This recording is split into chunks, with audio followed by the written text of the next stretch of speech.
बिस्मिल्लाहिर्रहमानिर्रहीम, अस्सलाम वालेकुम। मैं हूँ सैबी काज़मी, आप देख रहे हैं फ़ेसबुक और यूट्यूब। मेरे साथ समीना पाशा मौजूद है। बड़ी अहम आज के मामलात हैं जिन पे डिस्कशन करनी है। इस वीडियो के 3 हिस्से होंगे, वो मैं आपको आगे चल के बताऊँगा। उसमें एक तो ज़ाहिर है मुल्की हालात हैं, एस्टेब्लिशमेंट और मौजूदा सूरत-ए-हाल है। खान साहब के अभी बड़े अहम बयानात भी सामने आए। इंतहाई अहम मामला जो इमरान खान को खैबर पख्तूनख्वा अडयाला जेल में ट्रांसफ़र करना, और जो खबरें इस वक्त मेरे पास आई हैं कि ये सिक्योरिटी कंसर्न का मामला बनाया जाएगा और अदालत के ज़रिए हल किया जाएगा, क्योंकि खान का ये केस दिसंबर में लग चुका है। 10 दिसंबर को इसमें वजारत दाखिला को फरीक बनाया गया। अगर वजारत दाखिला की तरफ से एतराज़ ना आया तो इमरान खान को अडयाला जेल से खैबर पख्तूनख्वा जेल में शिफ्ट किया जाएगा। ये मामला हल हुआ तो आप समझ जाएं मामलात रवां दवां हैं। 10 तारीख को दूसरा बड़ा केस ही जस्टिस अमीनुद्दीन की अदालत में 7 रुकनी बेंच सुन रहा है। ये मिलिट्री कोर्ट के हवाले से खान की पिटीशन 10 दिसंबर को लगी। और तीसरा इलेक्शन में धांधली का मामला, ये भी 11 दिसंबर को 7 रुकनी बेंच अमीनुद्दीन की सरबराही में सुनेगा। ये 3 केसेस सारा मामलात खुलकर सामने आ जाएंगे। एस्टेब्लिशमेंट कहाँ खड़ी है, क्योंकि वक्त इनके पास कम है और खान तो जहाँ खड़ा था वहीं खड़ा था। ये 3 केसेस के फैसले की बुनियाद पर इमरान खान ने 14 दिसंबर का वक्त दिया है, और उसके बाद जो फैसला भी होगा इन्हीं तीनों केसों के फैसले के बाद दमादम मस्त कलंदर होगा, जिसमें बाइकॉट और सिविल नाफरमानी की जो तहरीक है और बाइकॉट मुहिम है, वो भी एक बड़ा अहम मामला है। आज़ादी इज़हार राय को दबाने के लिए अवाम की गर्दन भी जो दबाई जा रही है, और जो इमरान खान का सबसे पहले अहम पैगाम अभी आया, जंगल के बादशाह को एक दफ़ा फिर आड़े हाथों लिया। और अडयाला जेल में सहाफ़ियों से जो मुलाकात थी, उसमें इमरान खान ने कहा कि ये बादशाहत का तसलसल रखने के लिए 10 साल के लिए अमरीत नाफिज करने की कोशिश है, और डराने धमकाने से नाजायज़ हुकूमत को तस्लीम करने की कोशिश है। एजेंसियों को तहरीक इंसाफ के पीछे लगाया गया है, और सुबायत की आग भड़काई जा रही है। पख्तूनों को नस्ली बुनियादों पर जो निशाना बनाया जा रहा है। तहरीक इंसाफ के मिसिंग अफराद बहुत बड़ा तहफ़्फ़ुज़ात है। खान ने भी इस पे बात की है।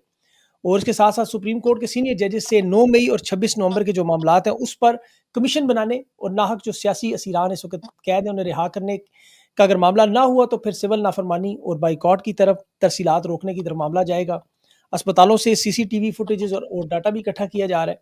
मुज़ाकरात के मामलात पर जो शाह महमूद कुरैशी साहब की भी मुलाकात हुई, उस पे भी सीनियर सहाफ़ियों की डॉक्टर मोहित पिरज़ादा ने भी ज़िक्र किया है अभी इसका, कि ये शायद कोशिश है कि इमरान खान को रिहा कर दिया जाएगा, अगर ये अपने मामलात को यहाँ पर रोक दें, सिविल नाफरमानी की तरफ ना जाएँ। ये एस्टेब्लिशमेंट का पैगाम पहुँचाया गया कि 5-6 महीने आप खामोश रहें और ये मामलात आपके ठीक हो जाएँगे। गवर्नर राज का भी मामला है। सियासी जमातें पहली दफ़ा तहरीक-ए-इंसाफ जो है वो सियासी जमातों से बात करने के लिए तैयार भी हुई। उमर यूँ को गिरफ्तार किया, लेकिन अब रिहा किया जा रहा है। लाशें छुपाने का भी मामला बहुत बड़ा है। मौलाना के साथ भी हुकूमती इस वक़्त जो मामलात हैं, ताल्लुकात हैं, बड़े ख़राब हैं। सोशल मीडिया एक्टिविस्ट को भी उठाने का सिलसिला, उनके अहल-ए-खाना को, सहाफ़ियों की नौकरियों का, इदारों पर बड़ा दबाव है। बहुत से मामलात हैं, और तहरीक-ए-इंसाफ की क़यादत और बुश बीबी का मामला, और डोनाल्ड ट्रंप के हलफ पर इमरान खान को बुलाने का मामला, ये बड़ी अहम चीज़ है। इस पे बात करेंगे। बहुत-बहुत शुक्रिया समीना आपका, आपने जॉइन किया।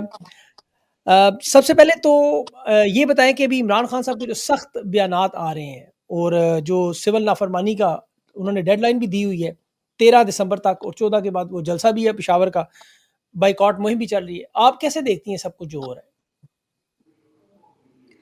जी, शुक्रिया सभी आपका। इमरान खान वो बंदा है सभी जिसके पास शायद कभी भी ऑप्शंस और डिफरेंट कार्ड्स या जो भी आप कह लें, माइंड गेम का बादशाह है। और जहाँ पर हम जाके सोच हमारी खत्म होती है कि अच्छा जी अब पता नहीं शायद बंद गली में आ गए, अब शायद कोई रास्ता नहीं बचा। तो वहाँ से इमरान खान कोई नया रास्ता, कोई नया दरवाज़ा खोलने की कोशिश करते हैं। तो एक ऑनगोइंग उनकी तरफ से फाइट है जो जारी है, और इसीलिए वो मुख्तलिफ उसमें जैसे मैच में होता है ना, अब कभी कोई बॉलर स्पिनर आजमाते हैं, कभी फास्ट बॉलर ले आते हैं, कभी फील्डर बिल्कुल सारे बाउंड्री पे खड़े कर लेते हैं, और कभी बिल्कुल स्लिप पे सारे खड़े कर लेते हैं। तो वो ऐसी सूरत हाल है कि हर वक्त वो कुछ ना कुछ उन्होंने एक्टिविटी रखी हुई है, और इस हुकूमत के लिए दर्दे सर बनाए रखते हैं। तो ये उसी सिलसिले की एक कड़ी है। बिल्कुल ये जो एक बॉयकॉट मुहिम है, अगरचे वो इमरान खान साहब की तरफ से तो नहीं थी, जो ये जो अस्करी प्रोडक्ट्स के बॉयकॉट की मुहिम है, ये तो जो सोशल मीडिया के कुछ एक्टिविस्ट हैं उन्होंने अपने तौर पर ये एक फैसला किया, और उसको उन्होंने आगे कैंपेन स्टार्ट की। ये पीटीआई ऑफिशियल की तरफ से बहरहाल नहीं थी। ये अलग बात है कि ज़ाहिर हुँ। है पीटीआई के बहुत सारे जो फॉलोअर्स और सपोर्टर्स हैं, वो इसका हिस्सा बन गए। लेकिन इब्तिदा में मेरा ख़्याल नहीं था कि इसका कोई बहुत ज़्यादा इम्पैक्ट नज़र आएगा उस तरह, क्योंकि हमारे यहाँ जिस तरह का मिज़ाज है ना लोगों का, इसमें हुँ। लोग इतना पेशेंस के साथ किसी चीज़ का बॉयकॉट या उसपे इतना ज़्यादा माइल दिखाई नहीं देते। आपको याद होगा कि अक्सर ही हम देखते हैं जी, रमज़ान में फ्रूट की कीमतें बड़ी बढ़ जाती हैं, तो लोग कहते हैं जी बॉयकॉट कर लो, लेकिन एक दिन भी कोई बॉयकॉट नहीं करता। इसी तरह से मुख्तलिफ मौके पे ही हम ये चीजें सुनते हैं, लेकिन उस तरह उसके ऊपर इतनी रिलीजियसली कोई फॉलो नहीं कर रहा होता, तो आमतौर पे बॉयकॉट मुहिम कोई इतनी खास हमारे यहाँ इफेक्टिव नजर नहीं आती।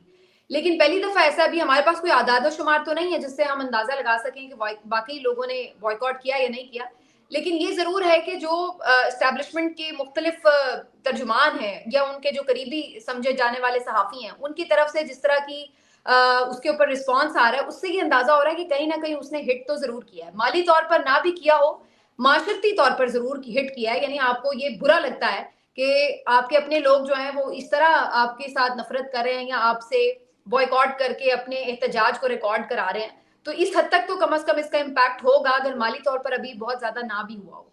तो ये सब बिल्कुल। चीजें उसी का हिस्सा हैं।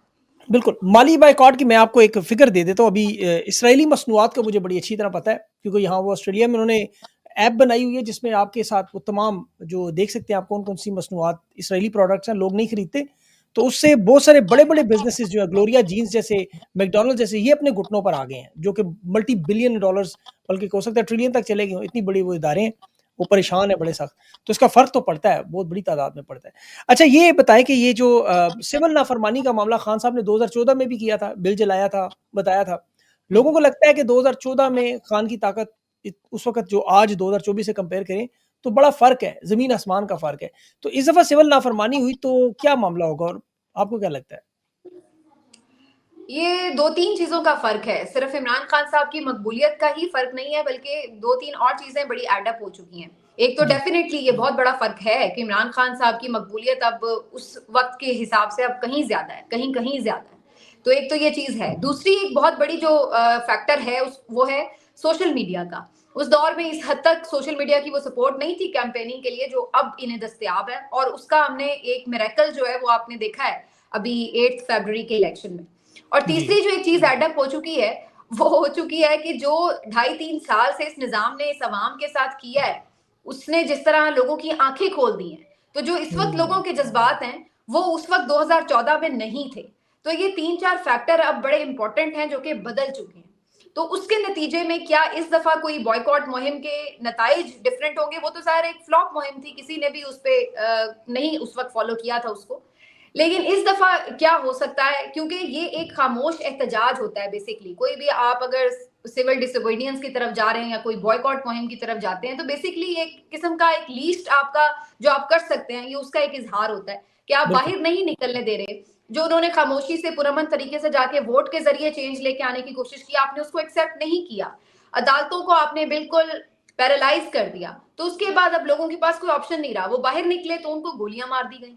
तो अब अल्टीमेटली वो क्या कर सकते हैं? तो वो एक खामोश एहतजाज है कि आप किसी के घर में जाकर ये उसे मजबूर नहीं कर सकते कि भाई आप यही प्रोडक्ट यूज करें या ये प्रोडक्ट यूज ना करें। या इसी तरह से अगर ये अभी तो फिलहाल पहले मरहले में रेमिटेंसेस की शायद बात की है खान साहब ने जी, जी, कि अभी जो ओवरसीज पाकिस्तानी है वो उस तरह से एक प्रॉपर चैनल के थ्रू ना अमाउंट भेजें, तो अभी तो शायद उस तरफ पहले मरहले में बात जाएगी। इसका बहुत इम्कान है कि वो बड़ा हो सकता है कि एक प्रेशर टैक्टिक बड़ा जबरदस्त किस्म का झटका दे सकता है हुकूमत को, क्योंकि आपको पता है कि इस वक्त जो पाकिस्तान की माशी सूरत हाल है उसमें जो हमारे बहुत हद तक मईशत का दारो मदार है वो इन्हीं रेमिटेंसेस के ऊपर है। तो बिल्कुल, अगर वो उसमें कमी आती है तो ये आपकी मईशत के लिए तबाहकुन होगा, और ये एक बिल्कुल। चीज है जो हुकूमत को घुटनों पर ला सकती है। लेकिन जिस तरह हमने पिछले दिनों प्रोटेस्ट देखे थे वर्ल्ड वाइड, पाकिस्तान के जो मुख्तलिफ लोग मुख्तलिफ ममालिक में थे, उन्होंने जितनी बड़ी तादाद में निकल कर प्रोटेस्ट किया, ये पहले कभी हमने ऐसा नहीं देखा कि किसी शख्सियत के लिए इस तरह से प्रोटेस्ट हुए हों। तो अगर ये लोग बिल्कुल, इस हद तक भी जाएं कि रेमिटेंसेस के लिए कोई और चैनल यूज करें और उससे एक हुकूमत को नुकसान पहुंचे, मईशत को झटका लगे, तो उस सूरत में ये हुकूमत के लिए काफी परेशान कुन सूरत हाल बन सकती है। लेकिन ऑल बिल्कुल। अगेन बात है कि फैक्टर्स तो मौजूद हैं, लेकिन देखना ये कि उसको कितना सख्ती के साथ उस पे लोग वाकई कारबंद होते हैं या नहीं। मैं उसकी कुछ फ़िगर्स देख रहा था अगर लोग सिर्फ़ बैंकिंग चैनल्स छोड़कर ये हुंडी, हवाला इसके तरीके से भी भेजना शुरू करें, तो हम्म 36% जो है वो रेमिटेंसेस गिर सकती हैं। अब ये 36% आप देख लें 3 अरब का कितना बनता है, वो तफ़सील मैं आपके सामने रखूँगा कल, हो सकता है मुझे अगर टाइम मिला वीलॉग में, तो आप वो बड़े अलार्मिंग नंबर्स हैं। ये तो आईएमएफ के लोन से भी बड़ा मामला चला जाएगा अगर ओवरसीज़ पाकिस्तानियों ने सीधा-सीधा हाथ एक रोक अरब बन जाता है ना, अगर आप मोटा-मोटा भी हिसाब लगा लें। जी, 90% पे हो तो 30% पे 1 अरब बन जाते हैं। तो ऑलमोस्ट बिल्कुल। तकरीबन 1 अरब अगर यानी जैसे आपने कहा 33% गिरते हैं, तो मतलब 1 अरब का वो सीधा-सीधा नुकसान हो सकता है, जी, उससे भी और उसके ज़्यादा भी। बाद जी, और उसके बाद भी अगर ये मामला मज़ीद बढ़ता है, लोगों ने जिस तरह बैंकिंग से अपना पैसे निकलवाने शुरू कर दिए, अपना सोना निकलवाना शुरू कर दिया, तो ये तो पूरा सिस्टम कोलैप्स हो जाएगा। बिल्कुल डेफ़िनेटली लेकिन अगेन वही बात है कि ये बहुत बड़े डिसीज़न्स हैं और हमारे जिस तरह का एक सोशल स्ट्रक्चर है, जो माशरा है, उसमें हमने इस हद तक लोगों का इससे पहले कभी कमिटमेंट का ये लेवल देखा नहीं है कि देखिए ये इतना आसान नहीं होता। आम तौर पर लोग ला वोट डाल देते हैं, ठीक है, कोई बहुत पुरअमन जलसा हो उसमें चले जाते हैं। लेकिन हमने इससे पहले ये नहीं देखी लोगों की कमिटमेंट कि लोगों को पता है कि टियर गैसिंग होनी है, रबर बुलेट्स चलनी है, शेलिंग होनी है, सब कुछ होना है। इसके बावजूद वो जा रहे हैं और निकल रहे हैं। और गिरफ्तारियां भी हो रही, मुकदमे भी हो रहे, फिर भी तो लोगों ने जो पिछले 2.5-3 साल से अपनी एक कमिटमेंट दिखाई है, वो इससे पहले हमने नहीं देखी। तो अब बिल्कुल सही। 2-3 चीजें बड़ी इंपॉर्टेंट होती हैं। एक तो जाहिर है आपका शऊर का ये लेवल कि जहां पे आप ये सोचें कि यार मेरे ये करने से कोई फर्क पड़ेगा, तो फिर आप उसको फॉलो भी करते हैं। दूसरी चीज होती है आपका पेशेंस लेवल कि आपको खुद भी पता हो कि आप किसी हद तक जा सकते हैं, तो आप कब जाके उसके ऊपर देखिए ना, ऐसा तो नहीं है 1 दिन या 2 दिन की बात है। कोई भी बॉयकॉट या कोई भी अगर आप सिविल नाफरमानी में जाते हैं, तो कोई 1-2 दिन की बात नहीं है। ये एक थोड़ा-सा प्रोसेस है जिसका कुछ हफ्तों, महीनों में जाके रिजल्ट जो है वो नज़र आ सकता है। तो उतना आपका पेशेंस लेवल होता है। तो ये बहुत सारी चीज़ें हैं, आमतौर पर हमारे कौम का ऐसा मिज़ाज नहीं है, लेकिन देखना यही है कि ये अब इतने ऑर्गेनाइज़्ड हो चुके हैं लोग कि वो इमरान खान अंदर बैठे अगर ऐसी कोई कॉल दें तो उसको वो उसी तरह से इम्प्लीमेंट भी कर दें। तो ये यहाँ पर ही आके गेम है, लेकिन कुछ ना कुछ इसका असर तो होगा क्योंकि इस दफ़ा जो लोगों का जैसे मैंने कहा बहुत कुछ बदल चुका है, तो उसमें कुछ ना कुछ तो इम्पैक्ट हो सकता है। बिल्कुल, यार इसको चैनलाइज़ कैसे करते हैं, पीटीआई कैसे चलाती है अवाम? वैसे लोगों ने धरनों में निकले, बाकी वोट भी दिया, खान की कॉलों पे भी निकले, तो हो सकता है इस पे ज़्यादा रिस्पॉन्स हो क्योंकि आसान है, इसमें ढूँढने नहीं पड़ेंगे कि किसी को गोलियाँ नहीं मारनी पड़ेंगी। अच्छा, ये मुज़ाकरात का मामला जो चल रहा है सियासी जमातों के साथ, पहले तो तहरीक-ए-इंसाफ तैयार नहीं थी, लेकिन अब इनकी 5 रुकनी कमेटी बनी, उमर यूँ को उठा लिया गया, फिर उन्हें अब छोड़ा गया है बाकायदा और उसमें भी अभी देखिए वो जो बातचीत चल रही है कि अगर ये इन एहतजाज, इन चीज़ों से बाज़ आ जाएँ, तो फिर बातचीत का मामला शुरू होगा। फिर ये फैसल वाडा साहब का भी आपने देखा, वो बिलावल की भी एक नई सीरीज़ शुरू हो गई है दोबारा वो मुलाकातों का मुलाना के दर पे। इसे आप कैसे देख रही हैं मुज़ाकरात के मामले को? देखिए, मुझे फ़ौरी कोई हुकूमत की तब्दीली नज़र नहीं आती सभी। अगरचे फैसल वावड़ा साहब एक ऐसी आवाज़ हैं जो कि एक ख़ास हलकों के आप कह सकते हैं माइंडसेट को कहीं न कहीं आश्कार कर देते हैं कि जी, ये कुछ उनके एक हलचल अंदर मची हुई है। तो वो उस हद तक तो इस बात की इम्पोर्टेंस हो सकती है। लेकिन क्या फ़ौरी कोई तब्दीली मुमकिन है? ये 2 सूरतों में हो सकती है। एक तो ये सूरत हो सकती है कि पीएमएल-एन खुद ही कहे कि जी ठीक है, अब हमारी आपको ज़रूरत नहीं है, चलिए ठीक है, अब आप बिलावल को बना लें और हम उनको वोट कर देते हैं, जैसे पीपल्स पार्टी ने इनको वोट किया। और दूसरी हुँ, सूरत ये हो सकती है कि पीएमएलएन के अगेंस्ट पीपल्स पार्टी, जेयूआईएफ और पीटीआई मिलकर बल्कि अगर पीटीआई भी सिर्फ उन्हें सपोर्ट कर दे तो किसी और की ज़रूरत ही नहीं रहेगी, तो उस सूरत में बन सकते हैं। अब ये मुझे भी पता है और आपको भी पता है कि ये तो तकरीबन फिलहाल ऐसा पॉसिबल नज़र नहीं आता कि खान साहब पीपल्स पार्टी के लिए वोट करेंगे। अगर ऐसा उन्होंने करना होता तो 8 फरवरी के इलेक्शन के बाद तो ये ऑप्शन टेबल पे मौजूद था कि आप पीटीआई और पीपल्स पार्टी मिलके हुकूमत बना लें। लेकिन खान साहब समझते हैं कि पीपल्स पार्टी और पीएमएल-एन एक ही थैली के चट्टे-बट्टे हैं, वो उनके साथ दोनों के साथ हाथ मिलाने को तैयार नहीं है।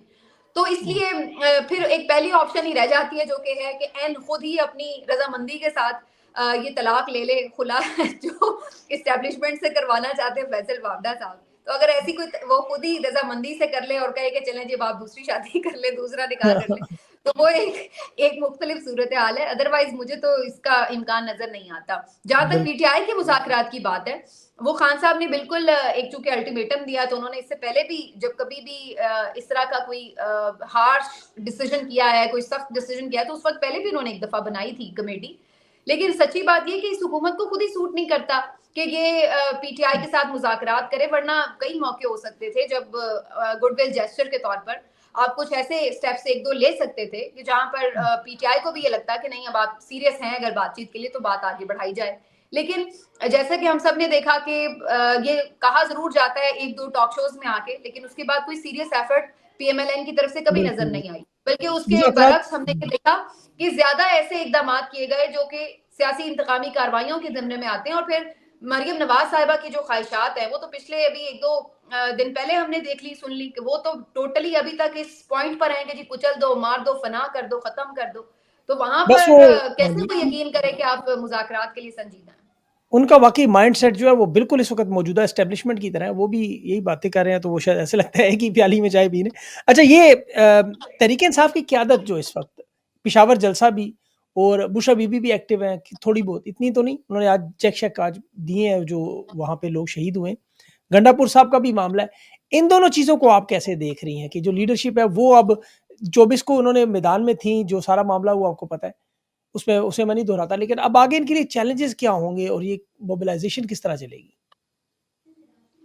देखिए सभी मैं ये समझती हूँ कि जो पीटीआई का वर्कर है ना, वो सिर्फ़ इमरान खान को देखता है। वो पहले भी जब गंडापुर साहब 1 दफ़ा, 2 दफ़ा, तीसरी दफ़ा मौके पर उस तरह परफ़ॉर्म नहीं कर सके, तो फिर भी वो आ जाते हैं ना लोग। क्यों आ जाते रहे हैं? इसलिए क्योंकि खान उन्हें पर, अली गंडापुर बहुत पसंद है? नहीं, इसलिए कि वो खान के लिए आते हैं। तो दुरुस्त। इसलिए अगर इमरान खान कोई कॉल देते हैं या इमरान खान कोई फैसला करते हैं, तो उनका जो वर्कर है और जो भी पीटीआई का वोटर सपोर्टर है, वो उसकी तरफ देखता है जो खान कह रहा है। बिल्कुल ये बातें इस लिहाज से तंज़ीमी लिहाज से मैटर ज़रूर कर रही होती हैं कि आपकी लीडरशिप क्या कर रही है, उसके आपस के क्या इख्तिलाफ़ात हैं या कौन कमांडिंग पोज़ीशन पे है और कितना क्या बोल रहा है, क्या है। लेकिन ये सब चीज़ें मुझे लगता है कि मीडिया की ज़ीनत ज़्यादा बनती हैं, इसका कोई वोटर सपोर्टर पे उतना असर नहीं हो रहा होता। अल्टीमेटली जब कोई टाइम आता है तो ये सारे फिर एक साथ एक ही एक साथ हमें होते हैं। फैसले के साथ पीछे खड़े नज़र आते हैं। बुशरा बीबी बिल्कुल ऐसा साहिबा ही है। को पहले स्टेटमेंट देना चाहिए था, इसकी वजह ये थी क्योंकि अगर वो लॉन्ग मार्च को लीड कर रही थी, उन्होंने अपने कारकुनों के साथ ऐदो-पैमान किए थे, तो ये ज़रूरी था कि उनकी तरफ से कोई स्टेटमेंट आता। और बेहतर तरीके से आ सकता था, लेकिन चलिए वो वहाँ पे गईं, उन्होंने जाके जो भी अपनी गुफ्तगू की, उसपे उन्होंने एक राय का इज़हार किया, लेकिन अभी भी बहुत क्लैरिटी नहीं आई कि एग्ज़ैक्टली उस वक़्त क्या हुआ था, उसके ऊपर उनकी पोज़ीशन क्या थी, सिवाय इसके कि उन्होंने ये कहा कि वहाँ पे वो मौजूद रही हैं। तो हुँ, बहरहाल ये सारी चीज़ें हैं, लेकिन मैं ये समझती हूँ कि कोई भी पार्टी जो किसी क्राइसिस में हो और स्पेशली एक ऐसा क्राइसिस के लीडर ही मेन जो लीडर है वही आपके सर पे उस तरह से मौजूद नहीं है कम्युनिकेशन के लिए भी और फैसला साजी के लिए भी और फिर जो लीडर्स बाहर मौजूद हैं उनके इमरान खान साहब से मामलात कैसे आगे बढ़े जब उनके अंदर आपस में कम्युनिकेशन गैप है उन्हें मिलने नहीं दिया जाता तो इस वजह से हुँ, ये चीजें तो बड़ी ऑब्वियस हैं और इसकी हमें रीजन समझ में आती है कि इस वजह से ये कंफ्यूजन भी रहती है फिर बीच में कुछ ज़ाहिर अपॉर्चुनिटीज भी होते हैं जो कि फायदा अपनी उठाने की वारदात भी कोशिश करते कर रहे हैं हैं। जी बिल्कुल। अच्छा केपी में गवर्नर राज लगाने की भी एक कोशिश और मौलाना फजल रहमान के इनके हुकूमत के साथ ताल्लुकात भी अब वो नहीं है, वो भी 8 दिसंबर को अपने मदरसों की रजिस्ट्रेशन के नाम पर ही, लेकिन वो भी कह रहे हैं हम भी बाहर आ जाएँगे मैदान में 8 दिसंबर। तो आपको क्या लगता है इससे कोई फ़र्क पड़ेगा केपी में गवर्नर राज और ये धमकियाँ सिर्फ़?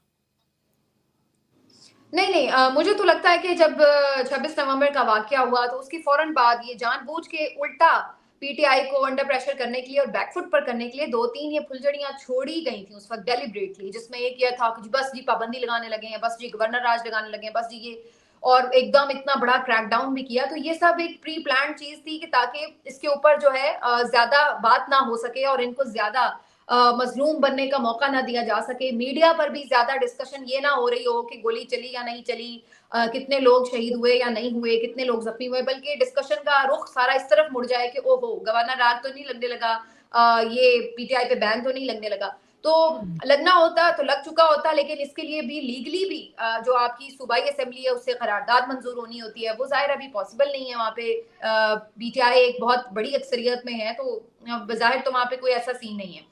बिल्कुल दूसरी सही। बात ये है कि जो मौलाना वाली बात आपने की, मौलाना बस अपनी एक ऑपोज़िशन कर रहे हैं और उनको एक अल्टरनेट ऑपोज़िशन के तौर पर सामने बार-बार प्रेज़ेंट करने की कोशिश की जाती है। लेकिन मौलाना कोई सीरियस थ्रेट नहीं है इस हुकूमत के लिए, बल्कि हमने देखा 26वीं आईनी तरमीम में जहाँ हाँ, उन्होंने स्टैंड लिया, सबने उन्हें इतना एप्रिशिएट भी किया, लेकिन उसके बाद इन द एंड तो वो हुकूमत की वो एक तरह से मदद ही इधर बज़ाहिर साबित हुई। तो उसके बाद बिल्कुल, भी अभी भी ये बढ़के-चढ़ मार रहे हैं, लेकिन इस इसमें तरह कोई की कोई दम नहीं चीज़ है। नहीं है। जी, मुझे नहीं इसमें लगता कि कोई बिल्कुल खातिर-ख़्वाह सही। हुकूमत की परेशानी है। अच्छा अभी डोनाल्ड ट्रंप के जो 20 जनवरी से हलफनामा है, उसपे भी आज वो कुछ सीनियर जो आपको पता है सफारतकार है, वो भी बात कर रहे हैं, जो अमेरिका में सहाफ़ी हैं बल्कि वो भी लिख रहे हैं, डॉन न्यूज़ में भी आया है सारा भी पूरा मामला कि इमरान खान को हलफनामे की जो डोनाल्ड ट्रंप की दावत अगर दे दी जाएगी तो क्या किया जाएगा? तो आपको लगता है कि ये हुकूमत जिस तरह पहले सईदा वारसी आई या बरतानवी लोग आते रहे या अमेरिका की करारदादें आती गईं, उसे इन्होंने नहीं सुना, ये भी शायद सोचे कि हम लोग अगर आ भी गया दावतनामा तो नहीं जाने देंगे, कहेंगे नहीं मानते। क्या इनकी इतनी जुर्रत है कि अमेरिका को ऐसे हालात में कुछ तरह अगर फ़र्ज़ करें दावतनामा आए, तो ये कह दें और ये इस काबिल हैं कि आईएमएफ और ये सारे मामलात बर्दाश्त कर लें या भाई-बाप है असल में वो? मुश्किल बात है ये कहना, क्योंकि इस बात को भले ये आके टीवी पे डिनाई करते हैं और कहते हैं कि जी हम तो एक सॉवरेन कंट्री हैं, हमें कोई कैसे डिक्टेट कर सकता है। लेकिन अंदर से पता इनको भी है कि ये कितने के सॉवरेन है। आपको याद होगा जब इमरान खान साहब ये कहते थे कि जी हम कोई गुलाम है, तो तब ये कहते थे हमने तो वेंटिलेटर लगे हुए हैं, और अगर हमारे वेंटिलेटर उतर गए तो पता नहीं क्या हो जाएगा। तो इनको पता है कि वेंटिलेटर इनको अभी भी लगे हुए हैं। और वेंटिलेटर के साथ-साथ इस वक़्त आप ये भी नोटिस कर रहे हैं कि बार-बार सऊदी अरब के थ्रू कोशिश की जा रही है कि किसी तरह मामलात अमेरिका के साथ और आने वाली नई इंतज़ामिया के साथ सेटल कर लिए जाएँ, और बड़े चक्कर भी लगा रहे हैं शहबाज शरीफ साहब इस सिलसिले में। तो इनकी बज़ाहिर कोशिश तो है कि अगर डोनाल्ड ट्रंप साहब के हलफ़ बर्दारी से पहले या बाद में जो भी मामलात हैं, ये अपने लिए सूरत-ए-हाल को क्लियर कर ले। लेकिन शायद पीटीआई इस सिलसिले में अपना काम बहुत पहले कर चुकी है, कर होमवर्क चुकी है। सारा। और इसी वजह से ये जो हम सुन भी रहे थे, कल भी मैं सुन रही थी नुसरत जावेद साहब भी ये बता रहे थे कि कोई जी, ट्वीट कर जी। सकते हैं डोनाल्ड ट्रंप। और ये भी हम खबर सुन रहे हैं जो आपने अभी डिस्कस की, मेरा ख्याल है अशरफ काजी साहब ने जी, जी। कहा है कि जी उन्हें बुला भी सकते हैं। तो ये इतना सऊदी आसान अरब नहीं होगा कि इस तरह से आराम से ये कह दें कि जी हम नहीं भेजते या इस तरह की कोई हुँ, चीज़। डेफ़िनेटली एक सफारती प्रेशर इसका आएगा। और इसी वजह से आपने बहुत सारी इन दिनों में ये खबरें सुनी होंगी कि अब ये डील दी जा रही है, अब वो डील दी जा रही है।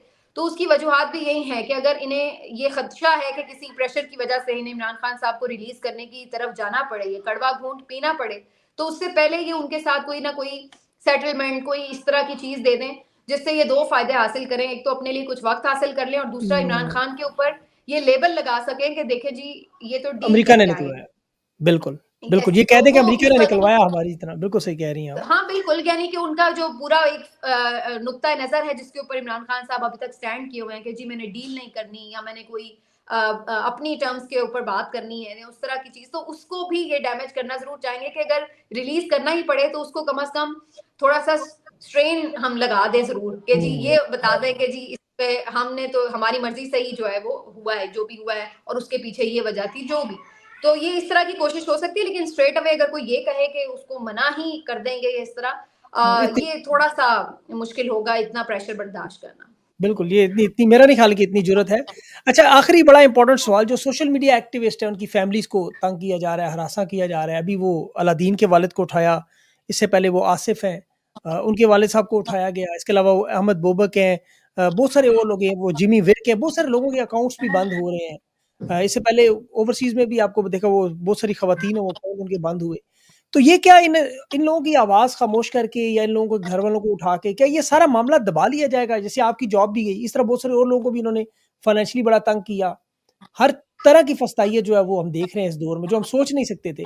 इंटरनेट तो बंद है ही है, आपको पता है, वीपीएन्स बंद हैं, सोशल मीडिया ऐप्स बंद हैं।